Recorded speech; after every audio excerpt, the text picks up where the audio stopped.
Good day, everyone. Welcome to Real Conservative News. I'm your host, Nathaniel Rajkumar. Starting off locally here in Trinidad and Tobago, Prime Minister Kamla Persad-Bissessar has announced that under the upcoming Finance Bill 2026, pension payments from approved pension funds and deferred annuity plans will be exempt from income tax starting January 1st, 2026. That means anything from since then will not be taxed.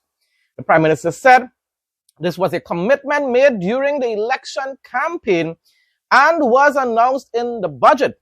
Now it's being delivered through legislation. So promise was made and it's being kept. Thankfully, she kept this very significant promise. My response, I wonder if Zami Young will see that this was also a PNM policy which the UNC copied. Everything the UNC doing now that is good, beneficial for Trinidad and Tobago, the PNM coming and saying, we did that, we planned that, we came up with the idea. Jed, I went on to say, I'm waiting to hear what the PNM grannies and grandpas will say about this. Most likely, they'll demand that the Prime Minister raise their pension now, Jed, instead of being thankful for not having to face any sort of taxes. Because you cannot please PNM patriots. No matter what you do for them, they will either give credit to their precious PNM party or condemn you or demand even more. Even more in a time when we're struggling to recover our economy because of 10 years of mismanagement and corruption under the People's National Movement. I am authorized by Cabinet to make the following statement with respect to the status of a measure stated in the 2026 budget statement by the Honourable Minister of Finance relating to exemption from income tax on pension payments received from approved pension fund plans and approved deferred annuity plans within the meaning of the Income Tax Act, Chapter 7501. Mr. Speaker, this government remains firmly committed to improving the lives of the people of Trinidad and Tobago and ensuring that the promises we make are promises we keep. This government was elected on a clear promise to put people first, to ease the burden on working families, and to ensure that after a lifetime of contribution, citizens can retire with dignity and peace of mind. Therefore, Mr. Speaker, as part of the upcoming finance bill that will be before this Parliament shortly, before the close of this session, my government is introducing a major reform to our tax system, one that will exempt from income tax the pension payments received from approved pension fund plans and approved deferred annuity plans.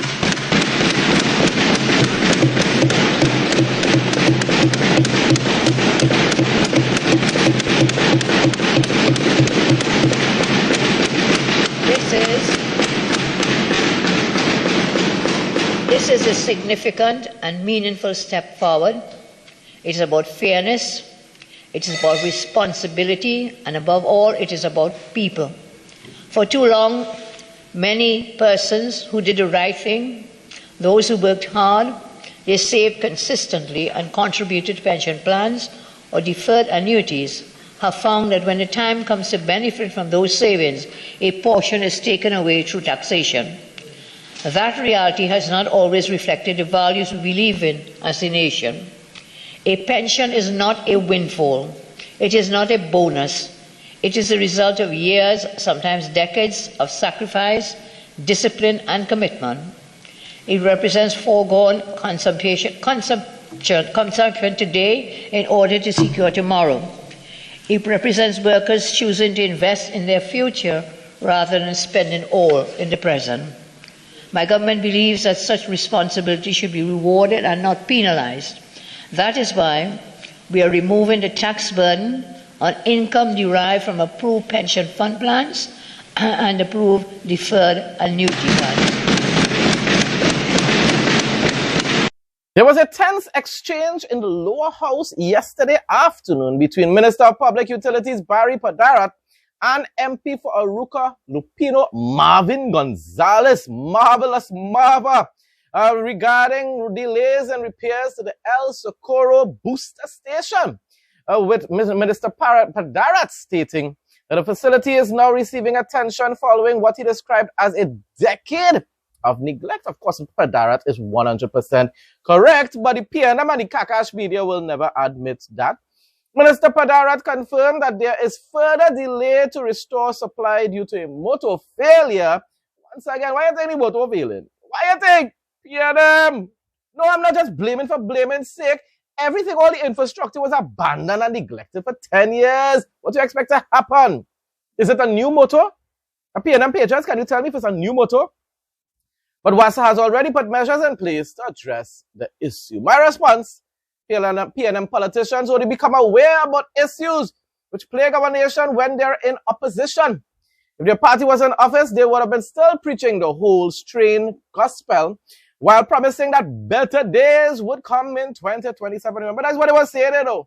The light at the end of the tunnel was coming in next year, God's willing, 2027. The mighty muffin Ghana yam was supposed to feed the nation and reduce the import bill. That's why I continue to mention the mighty muffin Ghana yam. Not because I have anything against Ghana or anything against yam. It's a wonderful provision, a very healthy provision. And Ghana is a wonderful African country that I would want to visit one of these blessed days.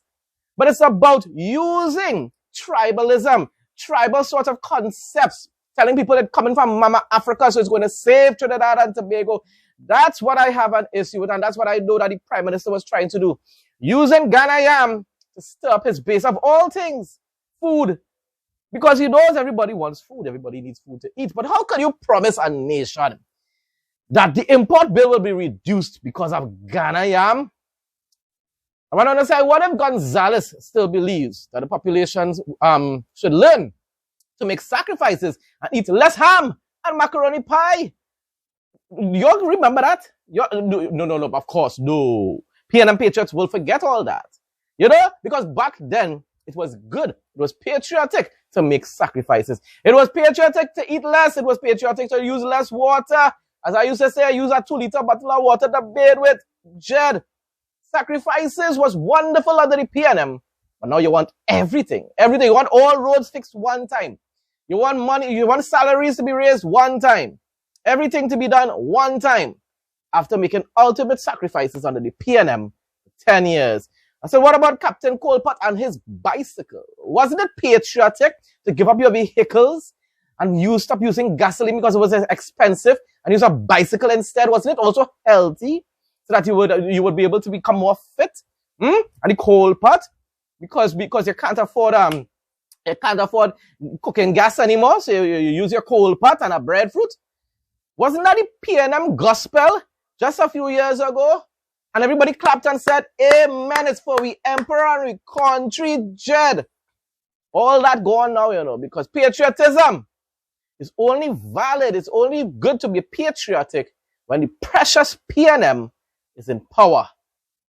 Mr. Speaker, after at least 5 ministers of public utilities under the People's National Movement between 2015 and 2025, cutting $500 million at least in the area of materials and supplies to WASA, for the first time in just 5 years, for the first time, Mr. Speaker, in 5 years, the El Socorro booster station is receiving attention from this administration because none was paid attention under the last government and the last Minister of Public Utilities. Mr. Speaker, I wish to advise that while there has been a delay in achieving full restoration at the El Socorro booster station, WASA continues to actively manage the situation through structured operational controls and targeted contingency measures to ensure the continuity of potable water supply. At present, the booster station is operating at approximately 50% capacity, supported by one functional unit. A comprehensive truck-borne distribution remains in effect, prioritizing critical infrastructure, including healthcare and educational facilities, as well as vulnerable and elevated communities. Additionally, Controlled supply scheduling and network balancing are being utilized to optimize system pressure and maintain equitable distribution, particularly in low-lying areas. Mr. Speaker, the technical challenges being addressed are rooted in long-standing infrastructure deficiencies.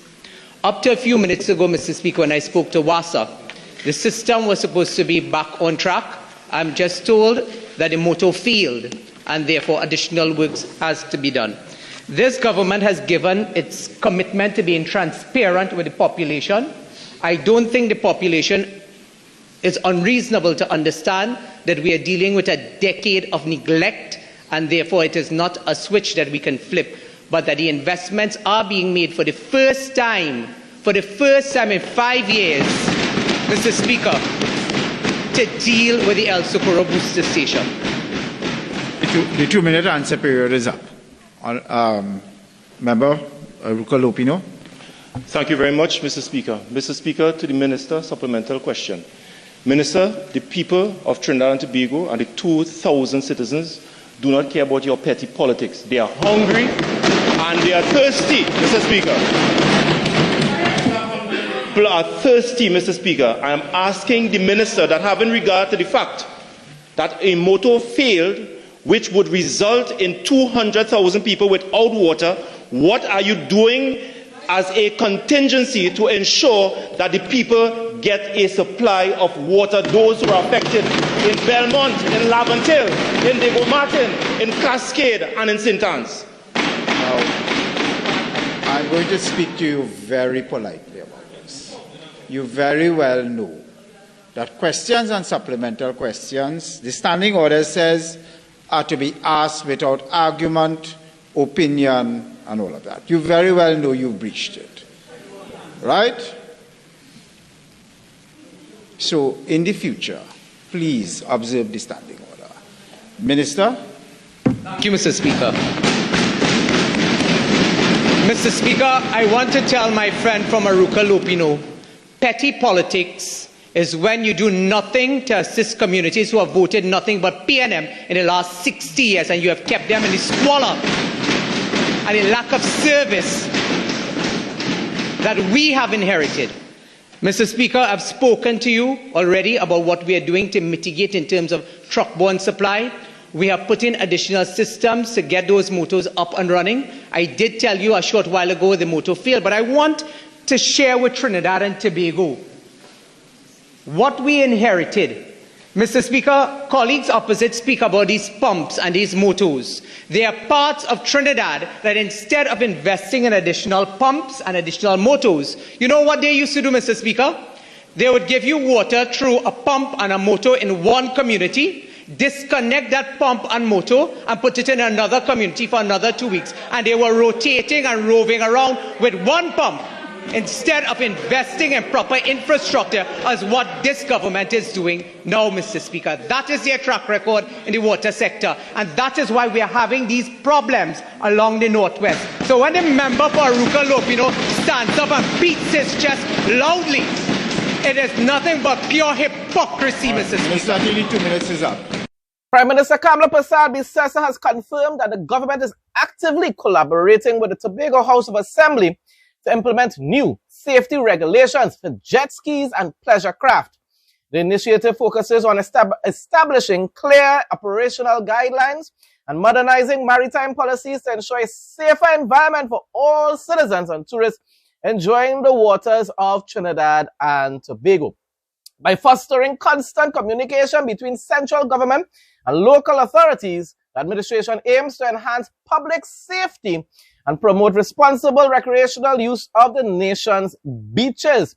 These upcoming reforms are part of a broader commitment to improve maritime oversight and streamlining legislative frameworks that govern water-based activities. The Prime Minister noted that while new legislation is being finalized, local authorities are already taking proactive steps to increase monitoring and ensure operators adhere to high safety standards. This collaborative approach is designed to provide peace of mind for families and visitors, ensuring that the country's coastal areas remain premier, secure destinations for leisure and tourism. Now, there was an incident, a really, really tragic incident that took place recently. But because I'm on YouTube, I will not actually mention what took place. You know, the bigger guys like Ian Allen and stuff like that could afford to highlight it. My channel is still very small and still growing, and I have to follow YouTube's rules to a greater extent. I wouldn't mention what was the circumstances surrounding the tragedy that took place recently, the accident that took place recently. But one thing I do agree with Rowley, the former emperor of Trinidad and Tobago, is that no one should be allowed to use jet skis in that area anymore. Even if you tell them to go further out, someone, probably because of whatever reason, may decide, you know what, I still going to come closer to shore where people are bathing and show off. You know, like somebody said, maybe they were showing off for the ladies and them in Tobago. I don't know. Nevertheless, a life was lost and everyone wants justice now. And in my opinion, the perpetrator should be charged with murder. Trinidad and Tobago Weather Report. Saturday, April 18th, 2026. General situation. The forecast for Saturday is partly cloudy, hazy, and breezy with a few brief showers in localized areas. A mild to moderate concentration of Saharan dust is present in the atmosphere. Temperature and feel. Highs will reach approximately 28 degrees Celsius to 30 degrees Celsius, while overnight lows will dip to around 23 degrees Celsius. The heat index is expected to peak at a feels-like temperature of 34 degrees Celsius. Wind and air quality. Expect easterly to northeasterly winds at speeds of 5 to 35 km per hour. Sensitive individuals should take precautions as Saharan dust may affect air quality throughout the day. Marine forecast. Sea conditions are moderate with waves in open waters up to 2.0 meters. Sheltered areas will see waves between 1.0 to 1.5 meters. Please be advised that spring tides are currently in effect. Regional news now. Lawyer Jomo Thomas said he had observed that the opposition in St. Vincent and the Grenadines has been vocal on the issue of the proposed amendments to the 1979 Constitution, which aim to clarify and interpret certain provisions. However, Thomas argued that while the opposition leader is within his rights to question the amendment, he lacks the moral ground to do so. In other words, just like the PNM here in Trinidad and Tobago, they're just complete hypocrites. They're only concerned about things when they're out of office. The next sitting parliament is scheduled for April 21st, when the bill will be tabled and debated. And I hope that they pass the law to ensure that everyone has to abide by the new laws, including the opposition, who seems to be very, very much like the People's National Movement here in Trinidad and Tobago. Gonzalez and his clansmen are well placed, have the moral authority to do the kind of criticism that I'm seeing them doing. Because Gonzalez was notorious for running roughshod over the Constitution. We saw it with the passage of the Public Administrations Act. We saw it even with the vaccine mandate, where rather than go through the rigors of the Constitution, he sidestepped it and changed the law, a statute. We see it with the ways in which deals with the overdraft and the special warrants in clear violation of the Finance Administration Act. So I don't think that they have any moral authority to do it. But people need to pay attention, people need to sit back, people need to listen, people need to read. The University of Guyana has experienced an unprecedented surge in interest for 2026-2027 academic year, receiving over 3,500 applications within just days of opening its portal.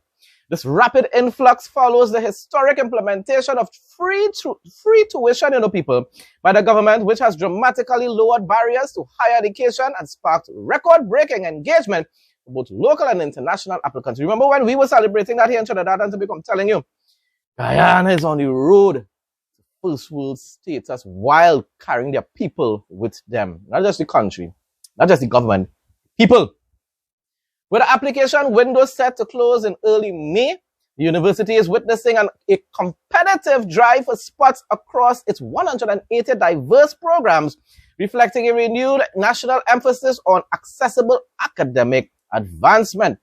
To manage this high demand, the institution has encouraged prospective students, including those awaiting CSEC and CAPE results, to apply early to secure their placements before faculty quotas are met. University of the West Indies economist Dr. Damian King hopes Jamaica never strikes commercially viable oil. You could believe somebody, a professor saying that. Lord have mercy, you know, and he means it. King, who lectures in economics at UWI, fears what development economists call the resource curse, a pattern in which the discovery of natural resources weakens rather than strengthens a country's institutions and governance. Now, bear in mind, he probably is correct that it takes place at times, but it's all because of the type of government, the leadership that you might have in your country, not because of this natural resource which has been able to enrich so many different countries, whether in the Middle East or here in the Caribbean, Trinidad and Tobago as well, and Guyana. Best example at this point in time. My response: so how come Guyana's government has been able to use revenue generated from oil to develop their country's infrastructure and also diversify the economy? A professor, Lord have mercy, I can't understand where you come from with that, boy. This is one of the most ridiculous statements I've ever heard being made by experts, a professor nowadays. As long as the government manages the energy industry properly, Jamaica will be able to prosper far more than they have been able to do so in the past. This guy sounds like the radical leftist Green New Deal Democrats who want to get rid of the oil industry or get rid of the energy industry instead of saying they want balance. You know, renewable energy with the normal fossil fuels and stuff like that. That's what you should be doing. But anyhow, having both, just like what Guyana is doing, they're investing a lot in the renewable energy as well. But they are using the energy industry, the fossil fuels, the oil, as the backbone of their economy. Prime Minister Andrew Holness, I went on to say, Prime Minister Andrew Holness, if they find oil, let them drill, baby drill. The Barbados Hotel and Tourism Associations report that over 90% of local tourist properties have implemented disaster management plans, marks at a critical advancement in the island's economic and physical resilience. This high level of compliance reflects a proactive shift within the hospitality industry to prioritize guest safety and infrastructure protection in the face of increasing climate-related risk, in other words, hurricanes.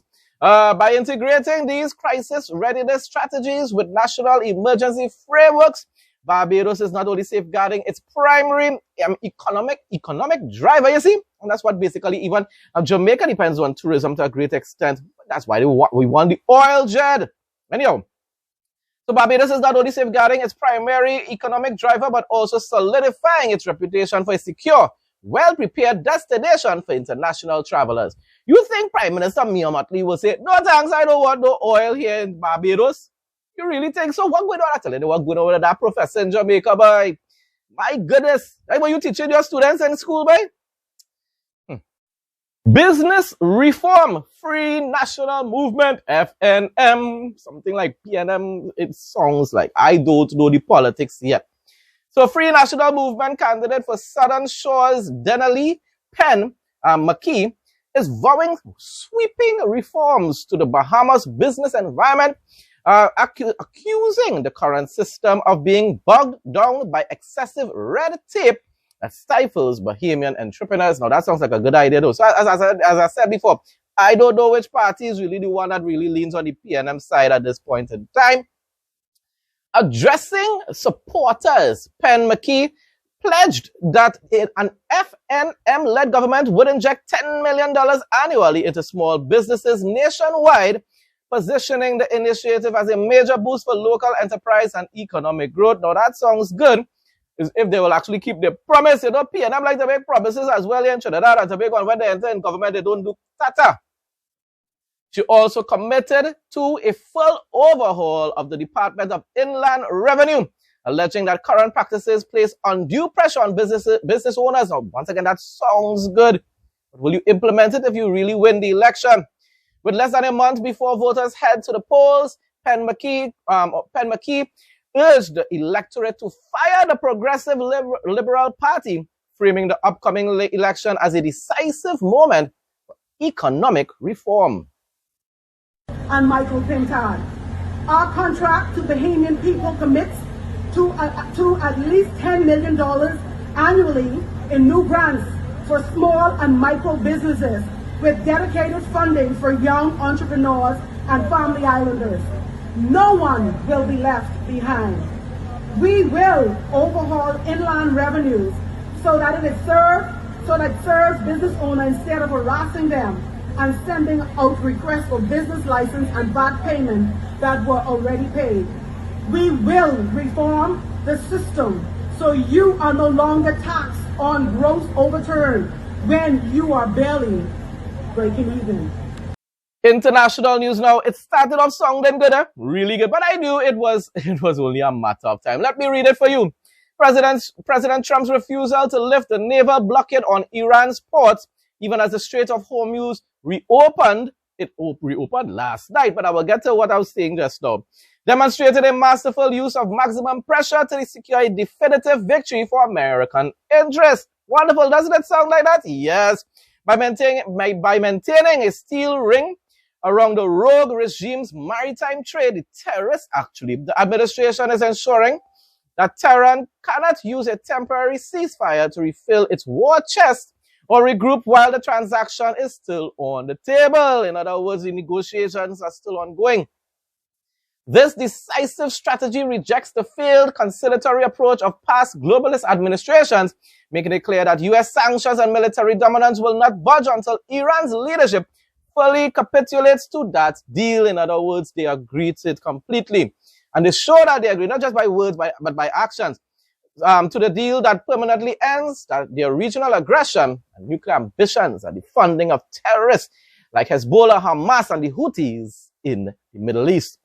Iran, but hear this now. That's what I said. Sounded really nice last night. Everybody sat to chant, amen, including Amr Safati. Really believed that this was going to be, although he didn't actually say he believed it completely, meaning that it would have lasted. But he believed that it was a deal that was effective at this point in time. I knew you cannot trust the Ayatollah or the IRGC. You can't. This morning, Fox News reported Iran reimposed restrictions on the Strait of Hormuz, reversing its decision to reopen the waterway after President Trump said the move would not end the blockade, according to the Associated Press. I knew that was going to happen most likely, because unless you give the Iranians what they want, they are not going to comply or give any sort of false appearance of peace. I knew that was going to happen. Iran's Joint Military Command said control of the Strait of Hormuz has returned to its previous state under strict management, as though they own it, and control of the armed forces, adding it will keep restrictions in place as long as the U.S. blocks Iranian ports. You see what's going on there? I'm telling you. Eric Stacklebeck, Amr Safati, you all need to take all your time and relax and wait to see. Give it about a deal to see what actually takes place. Then you could make certain statements and applaud the president. Once again, I tell people, I like a lot of what Trump does. Really. I loved how he ended up starting to take action in Iran. What I find was a problem is that he stopped it just like the last time. He never finishes a job. You cannot negotiate with terrorists, Donald Trump. You just can't. And that's where you falter. And it's a very significant flaw that you have. Really. It is something that, but you see, at the end of the day, just like Amr Safati rightfully says, I don't know, maybe it may happen still, but the Ezekiel war is sometime in the future, and therefore it's very unlikely that the Ayatollah and the IRGC will give up control of Iran. Because you see, Persia, Iran will be part of the coalition in the future that will join Russia, supposed to be Russia, right? The kings of the north, to invade Israel. And of course, that's when the Bible says that God himself will lure them to come to Israel. And then God will destroy all of Israel's enemies. And of course, some people believe that that's the same case as with the, what will be taking place with the Armageddon. Some people believe that it's two separate events. Honestly, I don't know. I believe it's quite possible it could be the same events. It could be. Or is it that there will be two different significant cases when God intervenes and destroys Israel's enemies? It's very possible it could have two different separate ones. And it's also possible that both can be the same war that will take place, which is the Armageddon war. So I'm saying that the Ezekiel war and the Armageddon could very well be the same. Maybe it's not. This will be a great and brilliant day for the world, because Iran has just announced that the Strait of Hormuz is fully open and ready for business and full passage.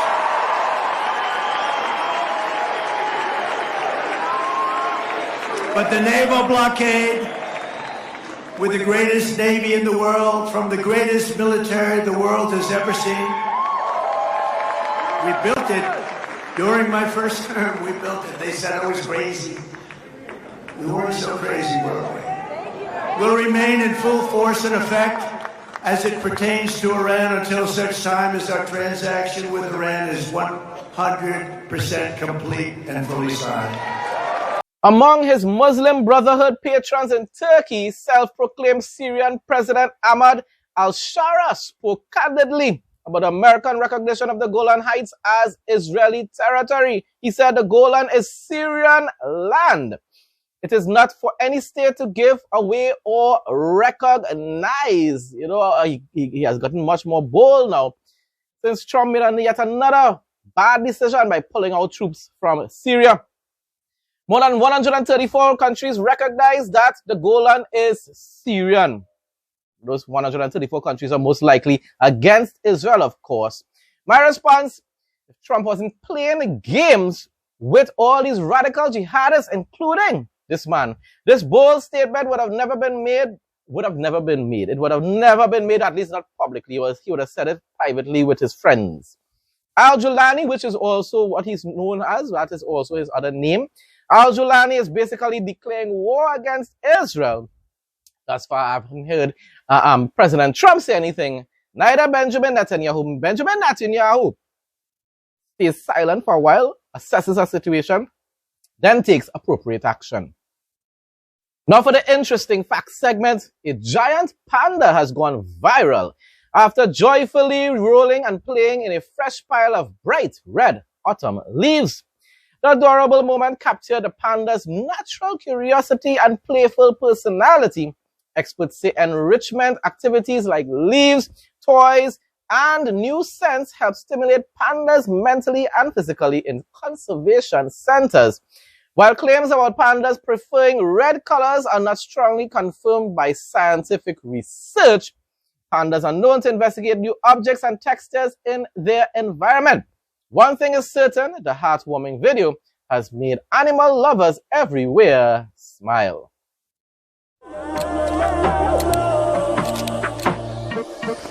Welcome to Real Conservative News Travel Adventures. Located in the remote northwest of Benin, Penjari National Park is widely considered the premier wilderness destination in West Africa. Part of the massive W. Arli Penjari WAP complex, the park is a stunning landscape of vast savannas, rolling hills, and lush riverine forests. It is framed by the dramatic Atakora escarpment, which provides a rugged, scenic backdrop to the diverse ecosystems below. The park is most famous for being a final stronghold for iconic African wildlife in the region. Visitors have the rare opportunity to see the majestic West African lion and the region's largest remaining population of elephants. The park's namesake, the Penjari River, serves as a vital lifeline, attracting hippos, crocodiles, and an array of antelope species like the stately western roan and waterbuck. For birdwatchers, the park is a paradise, home to hundreds of species that thrive around its seasonal wetlands and grassy plains. The best time to explore Penjari is during the dry season, from December to April, when animals gather around permanent water sources, making them easier to spot. The park offers various levels of accommodation, from eco-lodges to safari camps, allowing travelers to immerse themselves in the quiet beauty of the bush. As a beacon of conservation and natural heritage, Penjari provides an authentic and untamed safari experience that remains one of Africa's best-kept secrets. Hope you enjoyed today's video, and we'll see you again tomorrow as our journey around the world continues.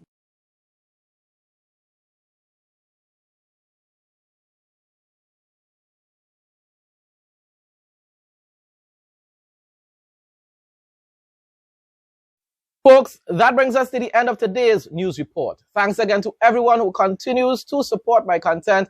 Please like, comment, share, and subscribe. Stay blessed and stay safe most of all. In Jesus' name.